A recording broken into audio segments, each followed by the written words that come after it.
Hello writers, come write with me. My name is Mykela Greenwood. I create worlds for mind adventures. Welcome to my YouTube channel, Write with Mykela. Don't forget to like and subscribe and hit the bell so you can go on this journey with me. Today is Tuesday and we are going to discuss some personality traits for you to consider when developing your characters. But before we start, I want to tell you about Nano Wrimo. That's N-A-N-O, Nano, Wrimo, W-R-I-M-O, Wrimo. That is actually an acronym that stands for National Novel Writing Month. It is a creative writing challenge that takes place every year throughout the month of November, from November 1st to November 30th. It's free to join, and basically you just post how many words you start with. So it's an honesty kind of thing too. So you post how many words you start with. So you can start with 0, and they encourage that. But if you have 1,000 words or 13, you can post that as well. The way their website reads is they say that you can't start early, but it's that you can't start the 50,000 early. So you can have a start. So say you have 1,000 or 13,000 already. You post that. Now your goal during November is to write 50,000 words. So that would be in addition to what you had. If you start at 0, then you end with 50. If you start at 13, then you would have 63, that kind of thing. I did this challenge in 2019. I started Eleni, and I had around 13,000 words, I think, when I started. By the end of the challenge, I had over 65,000 words. I bought myself a t-shirt, and I had a lot of fun. So, I guess you're asking, how many words is 50,000 words in a month per day or per week? Well, that would be a great question. That is 1,667 words in a day, or approximately 11,700 words in a week. It's totally doable. When I'm writing scenes, I can put in around 1,000 words in an hour.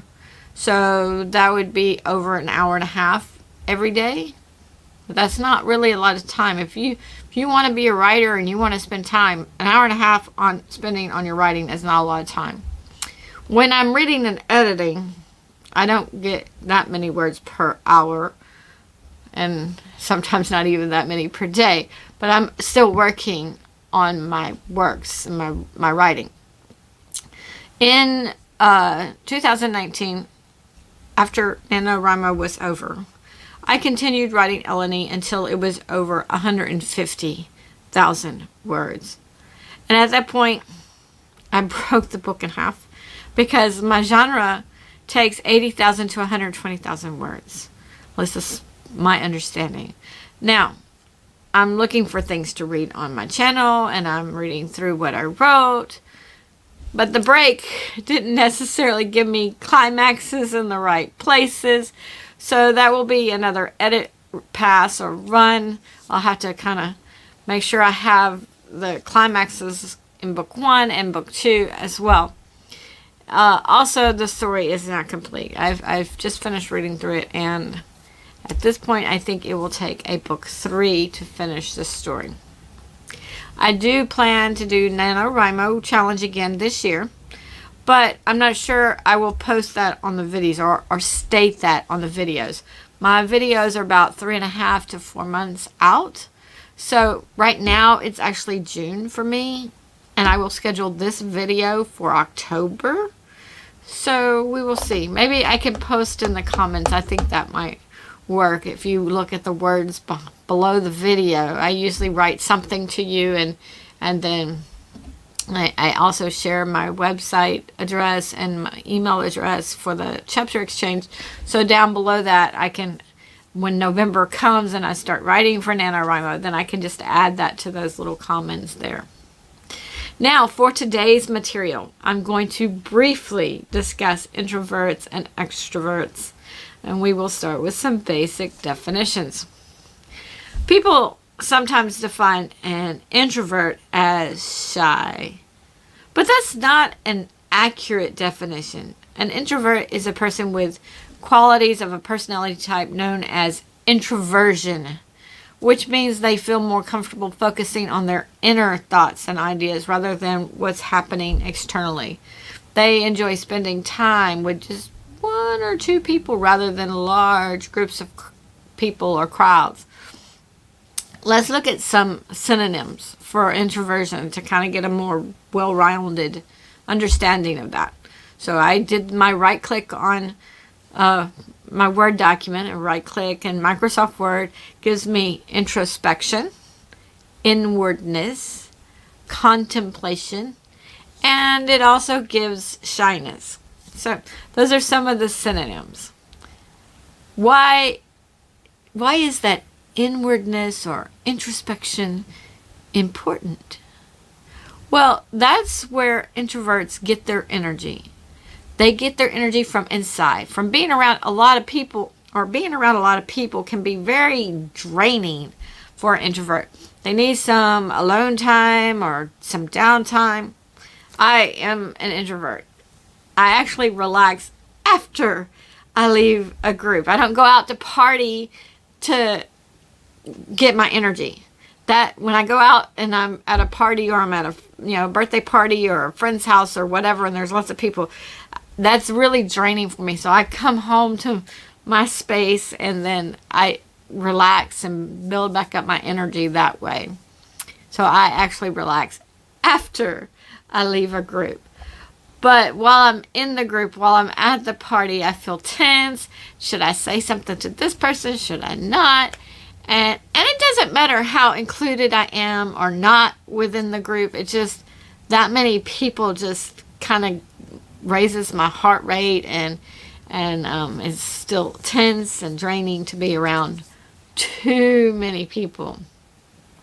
One or two people is usually okay. I can have a long conversation, be with one person for a long time, hours on end, and I do that with some friends. We have, I call tea time, and so a girlfriend and I will go out and we'll maybe eat breakfast or lunch or something, and I tell them that used to, in the olden days, that people would go sit on each other's porches and they would drink tea and they would rock in the rocking chairs or swing on the swing in the porch, and they would just chat and they would talk, and they got to know each other better that way. And we don't do that anymore. And so to have relationships with people, then that's what I do, is I ask my girlfriends out to go for tea. And so when you have a one-on-one conversation and you do that, you get a deeper understanding of that person. It's not just oh, how's the weather today? So that's what I like to do. An extrovert is typically an outgoing person who has high self-esteem, and being around other people energizes them. They are socially confident and enjoy being in large social gatherings or public speaking. They tend to be social and friendly. They can go up to anybody. Like you go to a party, you don't know anybody, and an extrovert can just go up to anybody and strike up a conversation. They just that social, that friendly, and that's probably a good person actually to put the party on, because then they're going to everybody and trying to make sure that everybody feels welcome and stuff like that. So we need these kinds of people too. Being alone for an extrovert can be very draining.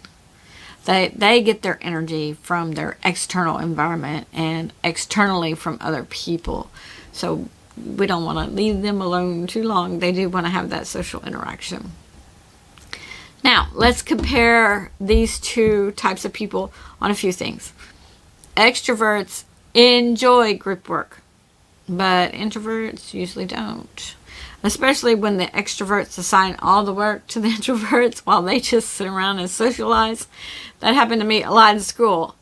Be like, okay, well, you do that and we'll talk about this other thing over here while you're doing that. And so, but my grades were important to me, so I would do most of the project. There was only one time that somebody else took over most of the project, but it was just the two of us on it, on that one. And I appreciated all the stuff that she did and everything. We had to build a maze. You know, when you read that book, Flowers for Algernon or whatever, where our English teacher decided that we had to get in groups and we had to build a maze and we had to bring the maze to the school and run the rat through the maze or whatever. Well, that was kind of expensive to buy that wood, and her family let her buy the wood, or they bought the wood for her, and they got the rat, and she kept the rat as a pet and everything. And she had a brother or dad help us put the maze together. So, you know, it wasn't a project that we in junior high could have done. We hadn't had woodworking. We didn't use saws, and maybe used a hammer once or twice, but you know, that's when you bent the nail over and the nail didn't go straight through and stuff. So she agreed to let me work with her, and her family was very accommodating with that one. But most other projects in my schooling, I did all the drawing for the poster, I did the papers, I did everything, and everybody got all the credit. So that, you know, that was not something, I don't enjoy group work. I would have rather just done the project by myself a lot of times. Extroverts like to communicate by talking, and they like to talk about thoughts and feelings. Introverts will talk about thoughts and feelings, but prefer deeper conversations than just, oh, I'm happy, or oh, I'm sad. Okay, so if I go to tea with my girlfriend and she's happy, well, tell me about it. What happened? Why are you so happy? Or she's sad. It's like, oh, I'm so sorry. What happened? I want to know what got her in that state. And as an introvert, I will probably also analyze why I feel a certain way, or try to help the friend analyze why they feel a certain way. And extroverts is just, oh, here it is. You know, extroverts look to others and outside sources for ideas and inspiration, while introverts look within. That's not to say that we don't people watch, or enjoy nature, or get inspiration from those things, because we certainly do. I can go outside and look at something and just totally get an idea for a story or whatever. I know it's different. I can't explain so much on the extroverts as much as I can the introverts, and you'll have to understand that. But I'm sure you see people in your life, and you know that these people, some people are just so friendly, and you feel like they'll be friends with anybody. It's not that I wouldn't be friends with anybody, because I'm friendly, and I'll be friends with lots of people, but I'm not going to go bounce in your face and, oh, hi, what's your name? You know, I'm going to be kind of a little bit more reserved, and I'm going to be like, you know, kind of looking to see if I can go up and talk to them. I'm not going to be just off the wall friendly with everybody, but I do watch people, and if I have the opportunity to go up and speak, and I feel comfortable doing that, then I will. So that's the difference. Now, let's talk about your characters in your story. Most likely your hero is not a party goer. Perhaps not your antagonist either. Well, okay, I just thought of Batman. Batman off in the shadows, observing everything. But the Joker is probably the center of the party. However, Harry Potter wasn't the center, and neither was Voldemort. Both of them were kind of introverts there. Now, let's look at something else. If you need more people to fight the fight for good, like wars or soldiers or something, you know, the hero needs to be at least somewhat social. In Red Dawn, the 1984 film, Patrick Swayze and Charlie Sheen play brothers who work together with other teens to fight the antagonist. It's not a let's go it alone kind of thing. They work together, they plan together, and so you had to have somebody that was a little bit more of an extrovert to kind of plan with all of those other teens on what they needed to do to fight the antagonist. Well, like I said, if you have soldiers and war in your story, most likely there's not a single hero. But that doesn't automatically make introverts and extroverts. So you have to know how these people get their energy. Are they energized by a whole crowd of people and being around people, or are they energized by their alone time? So how do they get their energy? Are they introspective? Are they looking for ideas outside of them? So that kind of personality, you're the writer, you're the creator. You can make it work with whatever type of personality that you have for your character. But you just need to kind of take it into consideration. And maybe you're an extrovert and you're writing about an introvert. Well, maybe you need to find one of your introvert friends and ask them, how would you feel in this situation? How would you feel in this situation? And the opposite is true. If you're an introvert and you have an extrovert in your story, then you need to go at least watch the extroverts or talk to some extroverts and say, hey, if you were in this situation, what would you do? And that would give you that different perspective. We've talked about that before, having that different perspective for your characters. So an introvert isn't going to think of it like an extrovert, and an extrovert's not going to think of it like an introvert. So you need to know that. And you're the creator, so I'm not going to tell you that your hero has to be an introvert, or your protagonist or your antagonist have to be introverts or extroverts. That's for you to decide. And the way you create and you weave will be perfectly acceptable for this. So when you're writing your stories, you'll have to think about your characters. Are they introverts? Are they extroverts? In the story Tahia is an introvert. But the group around her leaves her to her thoughts a lot of the times. They're walking and they just kind of leave her alone. When they're done walking for the day, a group forms around her. So they do gather around her, and she is okay. She's kind of like, I'm not used to this, but she's okay with it. And then they leave and let her think through things. Also in City of the Ancients, Kirsha and Kirian both are introverts. We don't know so much about Kilty because she's always trying to get them to say, hey, why aren't you laughing? Why aren't you playing? Why aren't you doing this? Why aren't you talking?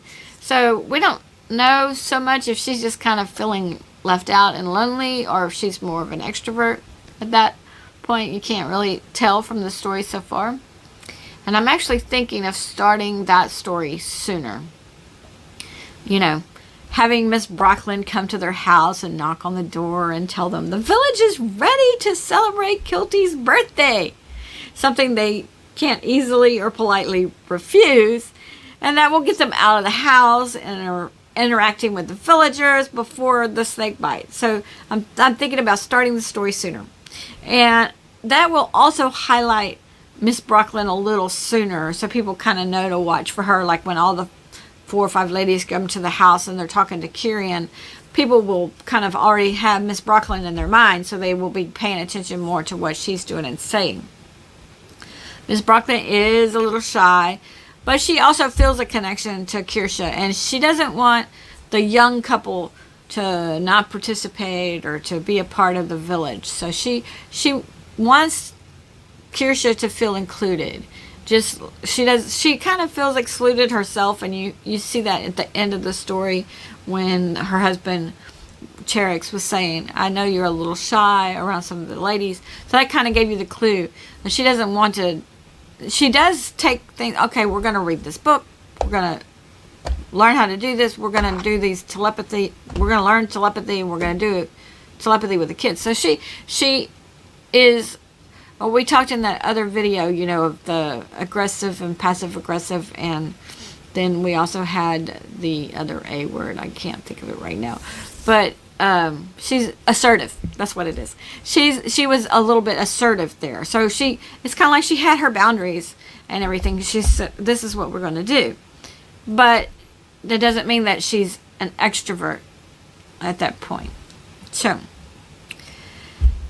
anyway, those are some of my thoughts for City of the Ancients. By the time I get back to editing that story, I may forget my train of thought. There is no writing assignment today, but I want you to leave a comment below on a story's hero. And if you think they're an introvert with introspection, or they're an extrovert and very social. It could be any character. It could be a real character like the human played. It could be a cartoon character like from The Incredibles. You could comment on Mr. Incredible or Elastigirl, or even a minor character like Edna, who made the suits in that movie. Were they introverts or extroverts? In the comments, name a movie or a book, then name a character, and state your opinion of introvert or extrovert. There are no right or wrong answers, because I don't believe boxes can hold us in. Oh, I'm an introvert, I'm going to jump in this box and be there. So we are looking for dominant personality trait, not total all-inclusive personality.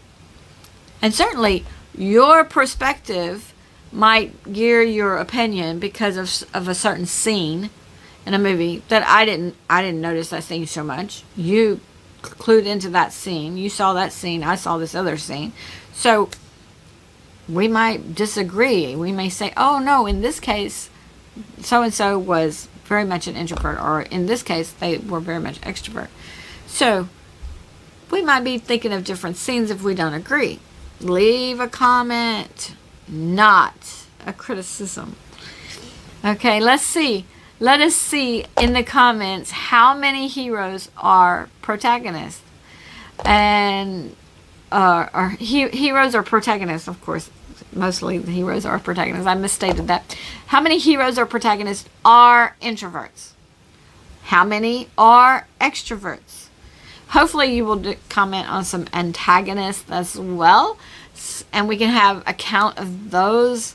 That would be really good, because I'm sure I haven't watched every movie, and you haven't watched every movie, so you name some that you've watched, and I'll name, I've named some already, and some other people will name some that they've watched, and then we'll see, if maybe it's 50-50. That could be a great thing, that half of the heroes are, are extroverts and half are introverts, 50-50. So that would be easier to say, oh, you can write either way. So, and I think you can. If you're a writer and you're creative, you can write any way. You can have that social aspect to these people, and maybe that's how they get their information.